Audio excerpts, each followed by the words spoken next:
Hey, everybody.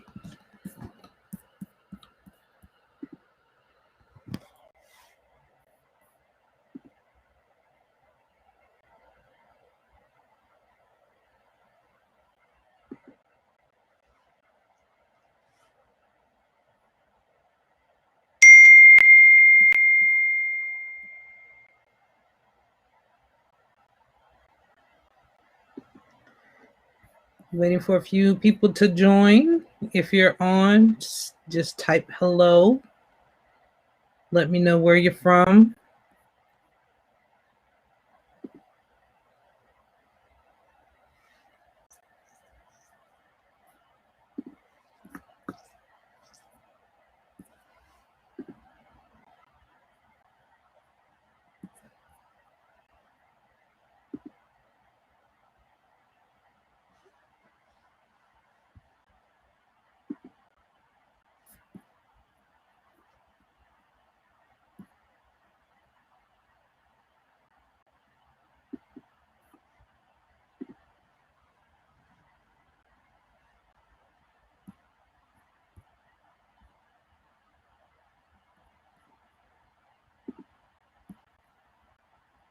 Right.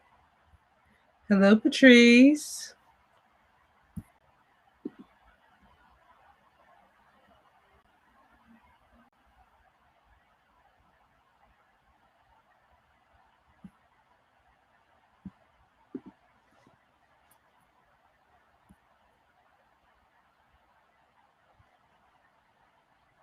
Welcome, welcome.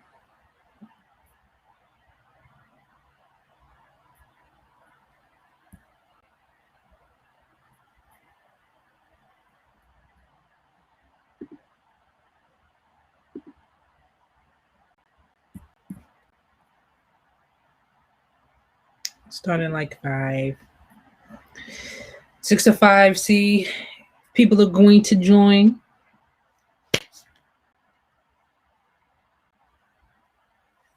Oh, we got 3 people on. Hi. Thank you for joining.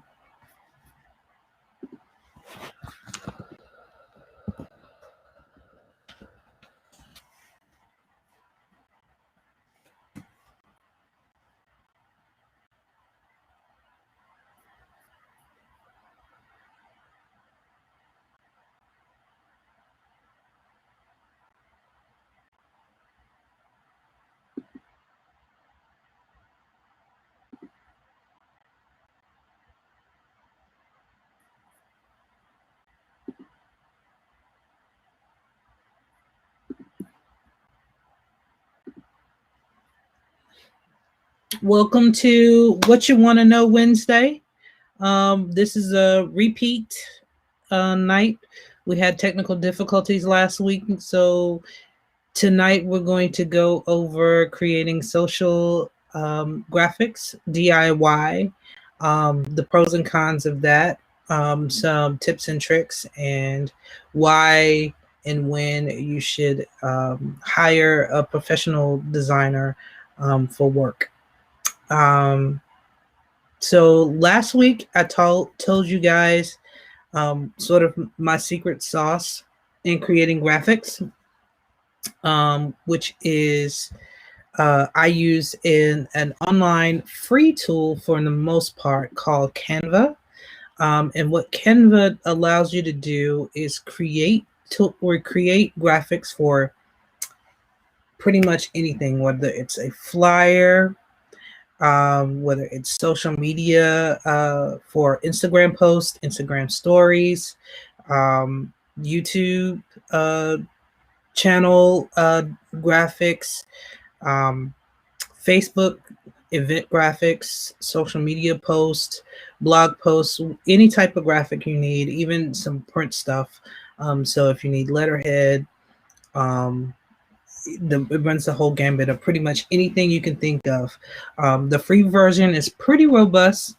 It allows, and it doesn't, the learning curve isn't huge. Like if you can drag and drop and sort of have an artistic eye, it's a great tool to play with. And it gives you a ton of templates to start out with for creating your graphics. It what it and it gives you access. I don't know if the free version does or not. It gives you access to stock images using Pixabay, and Pixabay is a place where you can get license-free stock photography for using on the web, so you don't have to worry about licensing. Images. They're free images and can be used, so you'll be safe to use those images and reuse those images online without worrying about the artist not being compensated for their work. It's always nice to tag them if you're going to. One of the great things I love about Pixabay is that it gives you the artist's name, so it's always great to tag them back, just to do a little shout out, or you can even kick them a donation if you're using their images. I like to spread the wealth and compensate people for what they're worth, even if it's just a shout out. You can do that. But back to Canva.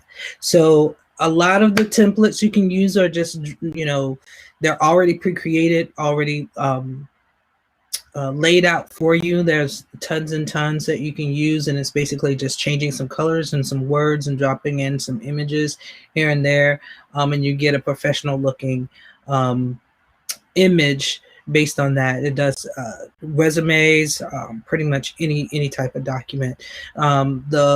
The catch to that is that the free version doesn't allow you to do things like create a transparent image. So where a transparent image, and usually that ends with the extension p.png, transparent images allow you to put an image onto a background of any color. This is good for your logos and anything that like you might be doing an overlay or something like that. So those are nice to have for a PNG. I do a mixture of using Canva and Photoshop. I've also upgraded to using the paid version of Canva just because some of the tools are really great. And by the way, I'm not a Canva sponsor. I'm not getting paid for Canva. I'm just really just sharing my knowledge, just because I know that sharing is caring and sharing is sharpening. So the paid version of Canva also allows you to resize images to the appropriate platform that you're using, which I talked about a little bit last week. So a lot of times you may post an image on Instagram, and it's a rectangular image. So you squeeze it in to make it fit, or squeeze it in to make it fit into the space, which is fine for most cases, but you lose some of the definition. Sometimes it doesn't come across well. So one of the things that the optimal size to use for Instagram is always a square. I use 1080 by 1080, which is the recommended preferred size, and that's pixels by pixels. For Instagram, it gives you the best definition, the clarity, and it fits nicely into the box. There are lots of other tools that you can use. I think a lot of other tools that you can use to create images on the fly. Oh, the other thing about Canva is that it is mobile optimized, so you can create images from your phone. I know a lot of entrepreneurs who create quick graphics for an announcement or something that they want to get out quickly. Just be able to do it on your phone and send it out. And using templates is great for that. What I found for myself after a lot of trial and error is that I prefer to use it on my desktop, because when I use it on my phone, I make my fingers, have big fingers, so I make a lot of grammatical errors, and it's harder to see as I get older. So it's always good to double check or having a big screen to be able to manipulate graphics. I'm usually used to using a desktop when I'm doing graphic creation, because the minutia of getting pixels exactly where you want is just easier to see. Another thing about using Canva that I enjoy, that I prefer, is the ability to create templates for myself.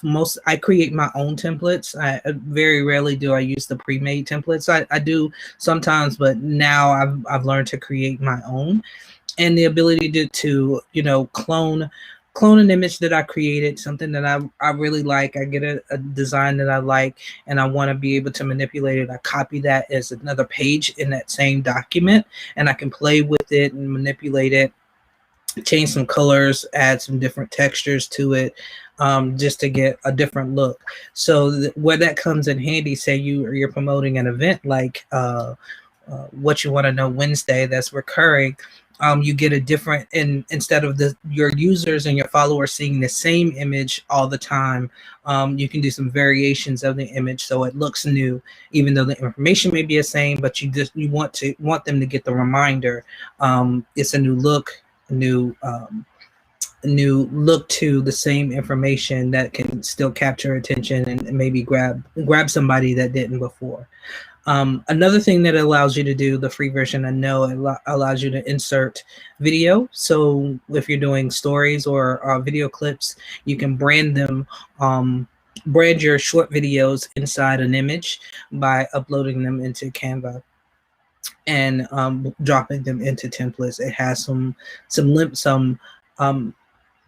animation capabilities, so you can have words fly in and out like a slideshow and do some different things that enhances your engagement and people look at it more. So those are just some of the things that I use and for DIY. And like I said, that's great for. Oh, and another thing is that the paid version allows you to schedule, which is something else I wanted to talk about tonight.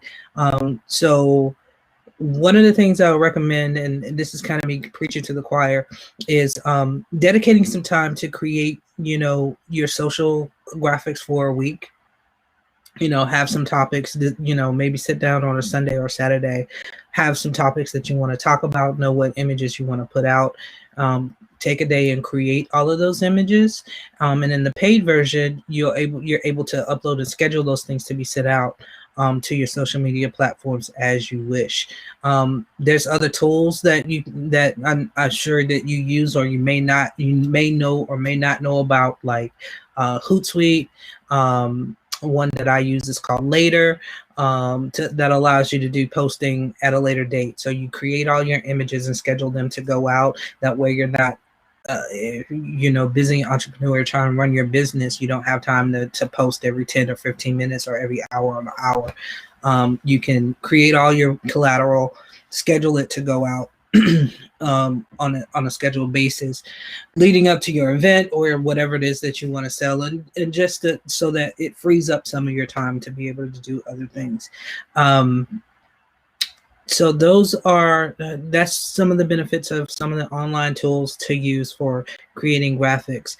Now, where you want to spend time and spend the money really is I would, for a brand, when you're developing your brand for your company, I would definitely take the time and spend the money and hire a designer for your logo and your brand development. So there are tools that create logos and things like that, and you can create your own as well. But the level of detail and professionalism that a designer and expertise that a designer can give you is one. They really do pay attention to the minutiae and the details that we as laymen wouldn't see. Even me with an artistic eye and a little bit of graphic know-how, there's still things that I miss and perfection that just looks a little bit off, that they pay attention to. Also, they have techniques and things that and tricks that you can watch and learn on YouTube or take a class, but they really invested in their skill and gift to be able to do those things. Also, the things that they think about in as far as being able to articulate into articulate visually what you're trying to say to your audiences, and being able to speak to those things, um, being able to speak to those things uh, in graphic format. They'll be able to do that. Also, I've also found that sometimes, like, using uh, using designers that do quick designs or logos. If you ever want to get your logo trademarked, um, specifically for your company, you want to make sure that you're using um, created content as opposed to like stock images or stock photos or clip art that someone else owns. You can never trademark that. Someone else owns it. It's free and common for everybody. So your logo, which should be unique to your company, um, could be duplicated or be similar to someone else's down the line. So those are just some of the things to think about. Um, Also, if you're promoting something like an event, um, um, it's nice to have um, the visuals for those things to be consistent. So if you're doing an online flyer, if you're doing a flyer that's for print, doing a mailing, putting something on your website, doing social media, having a consistent theme throughout those things, a designer will be able to help you work through and tie those things together without being redundant. Um, those are just some of my whys, some of the reasons why I look to design professionals for that, and then they're just good, And I love working with creatives. I love the way their brains work. I consider myself dual brain. I use both sides of my brain. I can speak creative and I can speak techie as well. Um, so I appreciate the art that designers bring to the table. So for DIY though, if interested, I can do some tutorials and do some online screen shares to show you some of the tips and tricks that I do for creating images for your DIY stuff. That'll be a part of the classroom series. Um, and yeah, so I've talked a lot. Hoping to hear from you all. Any questions that you have? What issues do you run into with creating images online?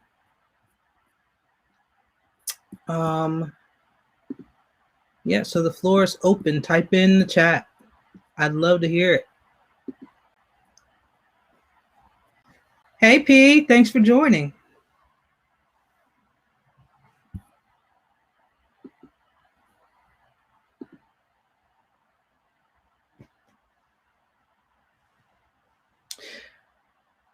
So Patrice from Just Right Magazine and Q2 Cleaning, I know that you actually create your graphics using another tool.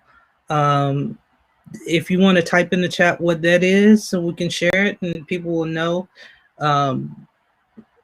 Even if you're watching the replay and you have questions, please drop them in. I'll come back and answer them. I definitely want to see. So Palace, your question was, when will the classroom series start? So that's one of the reasons why I'm doing the What You Want to Know Wednesday series, is to gather material for the classroom series. So I don't have a date yet. I am pushing for Q3 to start to release that for registration and sign up for those, but I am gathering materials, gathering questions, creating the content to be able to offer courses on how to build a website, how to create graphics, managing your social media, just whatever whatever information I can share, I want to package that up and create a series so people can learn to do it themselves. Maintaining a website, which will be my next discussion next week, is why do I need to hire someone to maintain my website, or what can I do to myself to maintain the website. So those are some of the things that I will talk about next week's live. That's a good question. Thank you for asking. And just so you know, I also do one-on-one trainings. If you want one-on-one time, uh, in my bio on my Instagram page, as well as on the Facebook Live and on my website, you can book some time with me, and just book. I would recommend booking the free 30-minute consultation so we can talk about what you want to know, and then we can go from there, either booking a training, or if you want to do work and have me work with you to get your website and your web presence up and running. If you have an existing website and you need some help, I do some consultation there too. So the first initial consultation is free, and you can book that through my Facebook page or my IG page. Just click on book now. I'll also drop in the link this week so you can see that as well. Any other questions?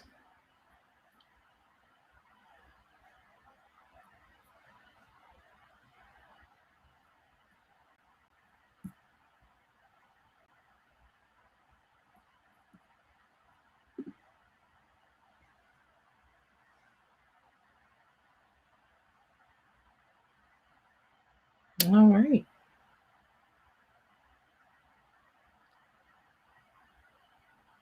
Well, if we don't have any other questions, I've kind of run through what I didn't get to go through last week. So I'll sign off. Keep this under an hour without the dialogue or anything. But I hope to see you back next week. If this is helpful, informative, like it, share it, let people know about it. I'm here every Wednesday at 6 p.m. Eastern Time, and I appreciate you showing up. Thank you so much. Have a good one. Bye.